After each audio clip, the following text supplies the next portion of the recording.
আসন্ন নির্বাচনকে সামনে রেখে সারা দেশেই শুরু হয়েছে ভোটের হাওয়া। এই মুহূর্তে আমাদের সাথে যুক্ত হচ্ছেন বাগেরহাট প্রতিনিধি মইনুল ইসলাম। তার কাছ থেকে জানবো সেখানকার প্রচারের খবর। মাইনুল, সাধারণত সন্ধ্যার এই সময়টা তো জমজমাট হাট বাজারে একেবারে নির্বাচনী আমেজ দেখা যায়। সেক্ষেত্রে আসলে বাগেরহাটের আপনার আশপাশের যে মানুষজন আছেন কি বলছেন তারা?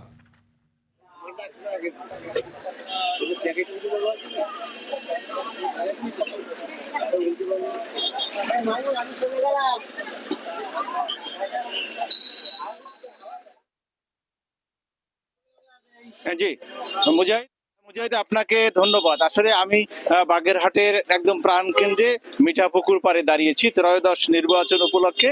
আপনি যদি একটু লক্ষ্য করেন যে আমার পিছনের চায়ের আড্ডায় কিন্তু ত্রয়োদশ জাতীয় সংসদ নির্বাচনের সংলাপ আলোচনা এ নিয়েই সবাই ব্যস্ততা সময় পার করছে। বাগেরহাটের 4টি আসনেই এবারে এই নির্বাচন হতে যাচ্ছে। 4টি আসনে 32 জন সংসদীয় আসনে মনোনয়নপত্র ক্রয় করেছিলেন, কিন্তু যাচাই বাছাইতে আমাদের 6 জন প্রার্থী তার ঋণ খেলাপি বিভিন্ন কারণে বাতিল হয়েছে। একজন প্রার্থী অলরেডি তিনি উইথড্র করে নিয়েছেন। এই সর্বমোট 25 জন প্রার্থী এবারে এখনো এই মাঠে তারা আছেন।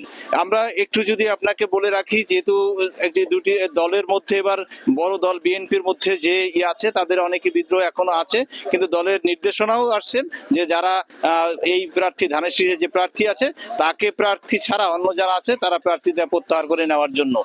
আমরা এই সাধারণ যারা ভোটার আছেন তাদের কাছে যদি আমি একটু জানতে চাই, যে আমার পাশে দাঁড়িয়েছেন একজন সাধারণ ভোটার, যে আপনি কি একটু বলবেন এবারে কেমন ভোট আপনি দেখতে চান? এবার আমি সুষ্ঠু নির্বাচন দেখতে চাই, যেখানে কোনো হানাহানি মারামারি ব্যালট ছিনতাই বুথ দখল হবে না, সেরকম ভাবে আমরা নির্বাচন দেখতে চাই। আপনি শুনছিলেন একজন সাধারণ মানুষ তার অভিব্যক্ততা করেছিলেন যে আসলে এবারে ভোটটা কিভাবে তিনি দেখতে চান।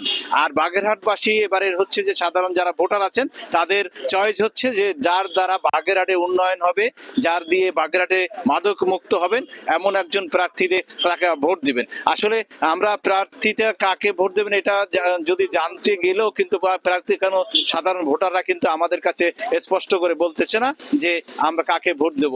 এই ছিল বাগেরহাটে নির্বাচনী ভোটার আমার কাছে সবশেষ খবর। বাগেরহাট থেকে মইনুল, আপনাকে ধন্যবাদ।